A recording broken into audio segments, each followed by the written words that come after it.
Arquisians never introduced themselves. Behind the duplex, in a jungle of sumac, bindweed, and ailanthus, you could find 6 sample gravestones, nameless and without ornament, if you knew where to look. At the far end of this jungle lay the boundary of South Avenue Park. What both boys remembered about their father, before he skidded one icy morning into the path of an oncoming car to his death, was the park after supper, that last summer with him in '31. Ben and Willie were 8. Papa would bring his glove and old Rawlings made for a giant sloth. Ben could fit his whole face into the palm. He loved the smell of leather and sweat, and that other smell he couldn't name, which made him feel sad and powerful at the same time.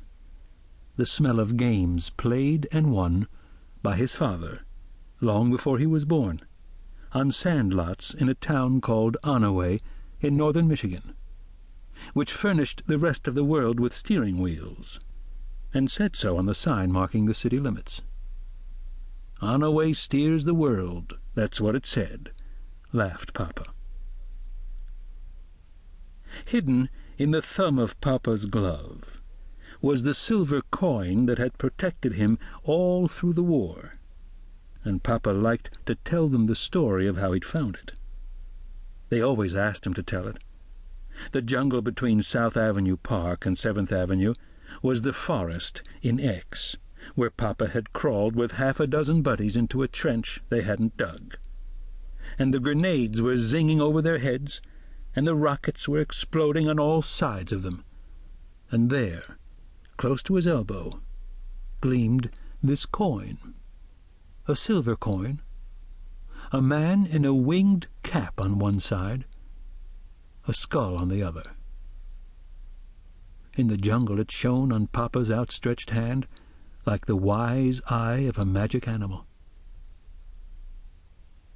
Private Arquisian tucked it into his pocket and fired at the invisible enemy beyond the trench. Everything fell silent. With a thin, whizzing cry, a single grenade rushed toward him, changed its mind, and veered sharply to the left, as if it had remembered a previous appointment. Ben guessed Papa was right when he said that probably the man who lost the coin was dead. Papa said that if you could look death in the eye, he brought the coin close to Ben's face, you could challenge him to a game of poker and maybe win a reprieve, or gin rummy, or dirty eights, if that was the only game you knew. It was the only game Ben knew.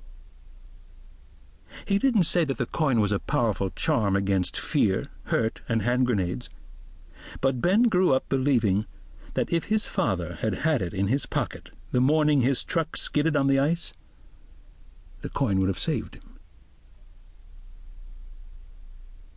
In the summer twilight that promised to go on forever, Ben and Willie and their father found seats in the half-empty bleachers in the park and watched the men work out. There were always men working out, and sometimes there were real games, Ann Arbor High against Dexter High, or Flat Rock or Saline, or the Methodists against the Baptists, or the Broadway Rangers against the Liberty Street Badgers. It didn't matter. They'd watch anything.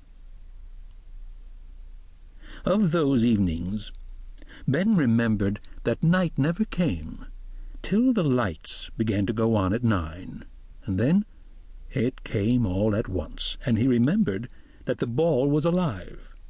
Not as he and Willie and Papa were alive, but dumb, inscrutable, mischievous. The players smashed it and caught it and spit on it, and they still couldn't go to the places it went, high over the trees and out of sight. One minute you had it safe in your glove, and the next minute you lost it. Willie remembered the names of the teams and the statistics. Walking home,